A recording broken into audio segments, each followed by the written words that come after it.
অষ্টম দৰমহা আয়োগক লৈ কেন্দ্ৰৰ স্থিতি স্পষ্ট 18 মাহৰ ভিতৰত অষ্টম দৰমহা আয়োগৰ প্ৰতিবেদন 2026 চনৰ পৰা নতুন দৰমহা কাৰ্যকৰী হোৱাৰ সম্ভাৱনা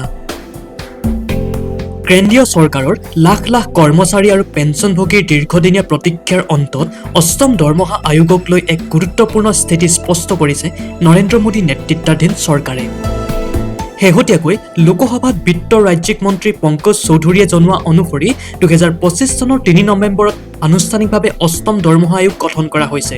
এই আয়োগে দেশৰ প্ৰায় 50 লাখ কৰ্মচাৰী আৰু 65 লাখ পেঞ্চনভোগী অৰ্থাৎ মুঠ 1.1 কোটিৰো অধিক লোকৰ দৰমহা ভাত্তা আৰু পেঞ্চন নিৰ্ধাৰণৰ ক্ষেত্ৰত এক নিৰ্ণায়ক ভূমিকা গ্ৰহণ কৰিব এই নতুন আয়োগক তেওঁলোকৰ পৰামৰ্শৱালী দাখিল কৰিবলৈ 18 মাহৰ সময়সীমা বান্ধি দিয়া হৈছে চৰকাৰী সূত্ৰৰ মতে নৱীকৰণ কৰা দৰমহাৰ গাঁথনি 2026 চনৰ 1 জানুৱাৰীৰ পৰা কাৰ্যকৰী হোৱাৰ কথা যদিও প্ৰায়োগিকভাৱে এই বৰ্ধিত দৰমহা আৰু বকেয়া ধন লাভ কৰোঁতে 2026 চনৰ শেষ ভাগ বা 2026-27 বিত্তীয় বৰ্ষলৈ পলম হোৱাৰ সম্ভাৱনা আছে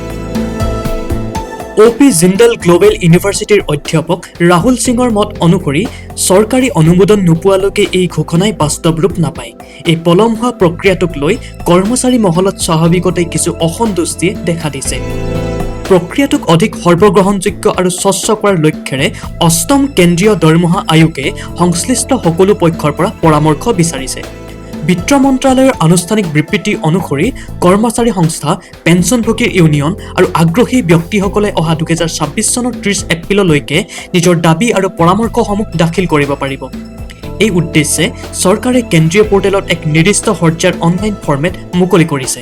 লক্ষণীয়ভাৱে আয়োগে স্পষ্ট কৰি দিছে যে কাগজৰ প্ৰতিলিপি ইমেইল বা PDF ফৰ্মেটত দিয়া আবেদন কোনো কাৰণতে গ্ৰহণ কৰা নহব চৰকাৰৰ এই পদক্ষেপে সম্পূৰ্ণ ডিজিটেলকৰণৰ দিশত থকা কঠোৰ মনোভাৱক প্ৰতিফলিত কৰে যদিও ডিজিটেল সাক্ষৰতাৰ অভাৱ থকা একাংশ বয়সস্থ পেঞ্চনভোগীৰ বাবে ই এক প্ৰত্যাহ্বান হৈ থিয় দিয়াৰ আশংকাও নুই কৰিব নোৱাৰি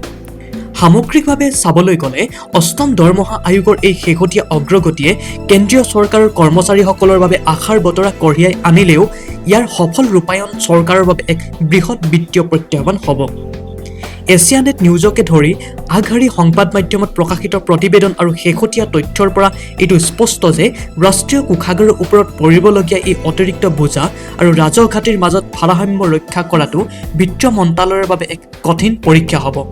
কৰ্মচাৰীৰ সন্তুষ্টি আৰু বাস্তৱ অৰ্থনীতিৰ প্ৰয়োজনীয়তাৰ মাজত চৰকাৰে কিদৰে সামঞ্জস্য স্থাপন কৰে তাৰ ওপৰতেই পৰৱৰ্তী সময়ত অৰ্থনৈতিক গতিবিধি বহু পৰিমাণে নিৰ্ভৰ কৰিব নিউজ ডেস্ক ৰিপৰ্ট নতুন সময়